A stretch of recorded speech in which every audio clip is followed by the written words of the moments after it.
Halo guys, saya sudah Maulana dan terima kasih ya buat ulang tahun saya ya kan. Dan kali ini kita akan masuk ke segmen Daily Genius episode ke-9. Nah, di episode kali ini kita akan bahas kota Busan yang merupakan kota terbesar kedua setelah Seoul di Korea Selatan. Tapi sekarang Busan mengalami penurunan yang cukup drastis dari berbagai industri. Tapi Busan juga mengalami terancam kepunahan karena karyawannya yang juga menurun. Sekaligus Busan membuat angka kelahirannya di Korea Selatan itu ikutan turun juga gitu ya. So, bagaimana ceritanya? So, don't forget like, subscribe, and share to your family and friends.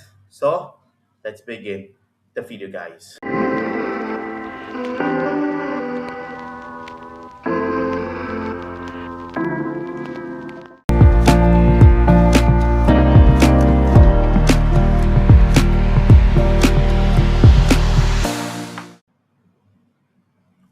Oke, sebelum kita bahas apa yang terjadi saat penurunan di kota Busan, mari kita bukan sejarah dulu ya.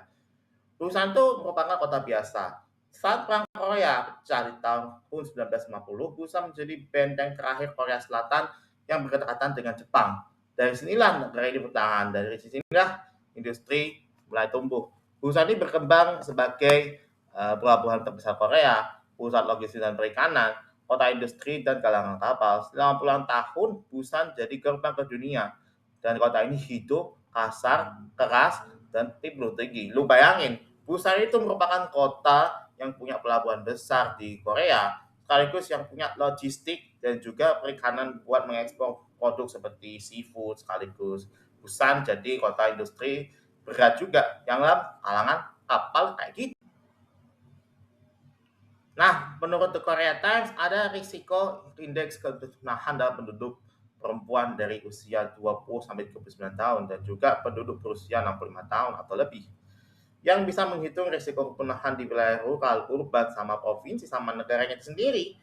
Nah, kalau soal angka resikonya yang lebih satu dari satu itu dianggap lebih aman lah. Kalau yang 0,5 sampai 1 itu berarti mengalami penurunan tuh, nggak punah gitu. Dan juga 0,2 sampai 0,5 itu berarti ya di ambang kepunahan alias itu ya decline complete gitu ya. Nah, secara nasional, tingkat kepunahan Korea Selatan itu mencapai 0,615. Itu berarti Korea Selatan itu mengalami penurunan gitu ya. Nah, tapi Busan dengan angka kepunahannya itu bisa mencapai 0,49. Itu berarti kota metropolitan pertama di Korea Selatan yang mengalami penurunan secara penuh alias decline complete gitu ya. Lu bayangin, kota metropolitan di Korea Selatan itu sekaligus mengalami terbesar kedua di dunia. Malah mengancam punah gitu ya di Korea Selatan gitu ya. Malah jadi decline complete gitu ya. Kalau Busan gitu. Nah, bukan hanya Busan aja di kota-kota ada terancam punah nih. Ada menurut Mail Business Research ini ada 228 kota, kabupaten dan sejenisnya di Korea Selatan. Sekaligus 130 diantaranya alias 50% itu mengalami risiko kepunahan. Nah, 8 diantaranya itu kota metropolitan yaitu Busan adalah kota di Korea yang terbesar kedua sekaligus yang paling rendah dalam angka kelahirannya itu sendiri. Sekaligus 57 dari kota tersebut di bawah 0,2 alias Korea Selatan bakal kehilangan 57 kota mereka karena kan dipupemong gitu ya, depopulasi. Nah, bayangin 24 Maret 2024 itu dulunya 11 kotanya itu aman nih, tapi masuk tuh ke dalam risiko itu tuh yang masuk ke dalam zona 0,2 sampai 0,5. Bayangin, kalau ada populasi yang biarin ini berisiko depopulasi gitu atau depopomong gitu ya. Itu besar kayaknya horor banget nih kalau dibiarin gitu. Nah, alasan kenapa Busan mengalami penurunan yang cukup besar alias decline complete gitu ya, yaitu angka kelahiran yang rendah. Dalam statistik Korea Selatan, angka kesuburan di Busan itu hanya 0,66 anak per wanitanya saja yang buat Busan jadi kota yang punya angka kesuburan yang terendah kedua setelah Seoul. Tapi tidak hanya angka kelahirannya aja, alasan kedua yaitu populasi Busan yang eksodus anak mudanya ingin pergi ke tempat kelahirannya itu sendiri, ke kota lain macam Seoul sama Incheon gitu ya. Nah sekarang setelah Korea Selatan jadi negara maju yang gabung PBB di tanggal 17 September 1991, nanti perekonomian Busan malah berubah, membuat sektor industri murah yang di Busan malah bergeser ke teknologi tinggi yang berpusat di Seoul gitu ya. Tapi dalam skala besarnya perusahaan Korea itu malah tidak ada pusat di Busan. Ini membuat pabrik yang ada di Busan itu malah ada tutup, bangkrut, atau malah pindah ke Seoul gitu.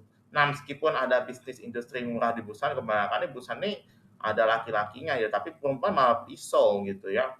Tapi yang selain itu perempuan ada juga yang laki-laki yang pengen pindah ke kota lain juga gitu ya, ikuti jejaknya.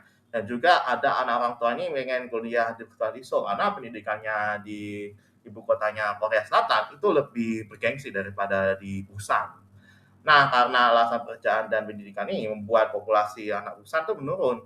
Pindah ke Seoul aja pun malah terkejon. Ini memang menyedihkan banget nih kota Busan. Masa sih ada kota yang punya yang kedua besar ini malah mengalami kepunahan yang terancam gitu ya. Nah, karena alasan yang sudah kita bahas gitu ya, Busan malah jadi populasinya yang berusia 50 tahun ke atas gitu ya. Nah, secara statistik ada 24 populasi di Busan adalah 65 tahun atau lebih.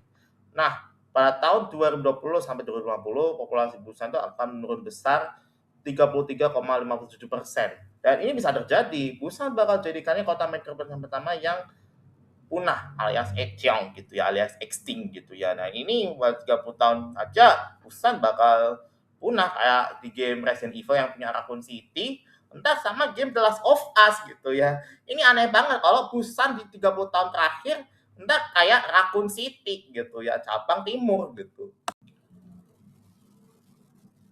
Nah, ini bisa menghindari penurunan yang sekaligus kepunahan. Sejak tahun 2010 ada revitalisasi yang membuat daerahnya itu dulunya itu depopulasi malah jadi bisnis budaya tapi kurang berhasil tuh hasilnya.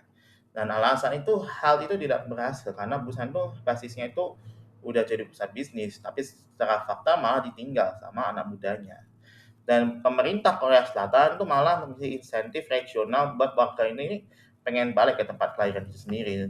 Sekaligus tidak mau ke Seoul. Tapi kalau jalur itu insentifnya ada 90 orang yang dipilih ke Seoul gitu ya, malah buat universitasnya sama bisnisnya malah berpusat di Seoul gitu.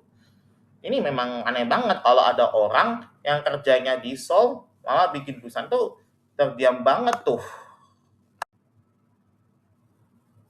Nah, buat mengatasi masalah penurunan di Busan yang membuat Busan jadi daerah otonomi termasuk kelimpangan di sektor keuangan supaya bisa menarik minat para pekerja yang terampil dan juga menyebut imigrasi itu lebih penting untuk mengisi kekosongan pekerja di Busan, khususnya pekerja dari negara Asia Tenggara. Dan juga Busan bakal jadi menghidupkan kembali industrinya berkat bekerja dari negara-negara Asia Tenggara. Jadi membuat pendatang baru dari negara Asia Tenggara itu membuat para imigran mengikuti jejak warga Korea Selatan yang pindah ke Seoul. Dan juga menurut banyak imigran ke Busan jadi solusi sementara saja. Dan ini memang manusiawi aja lah soal imigran ke datang ke Busan tuh bisa ketemu di orang-orang di Busan yang lagi menurun. So itulah Hari Genius episode 9 tentang Busan yang kota kedua terbesar di Korea Selatan itu cuma pembahasan itu ya, cuma ya itu kan tahu bahwa Busan ini tahu bahwa kota ini mengalami kepunahan itu ya, yang mengalami kepunahan karena yang penurunan gitu ya. Dan juga Busan ini dulunya itu jadi kota yang kedua terbesar di Korea Selatan, tapi sekarang mengalami penurunan sekaligus terancam punah. So, terima kasih sudah menonton. So, don't forget like, subscribe, and share to your family and friends. So, saya Sina Melana, and see you in the next video, guys.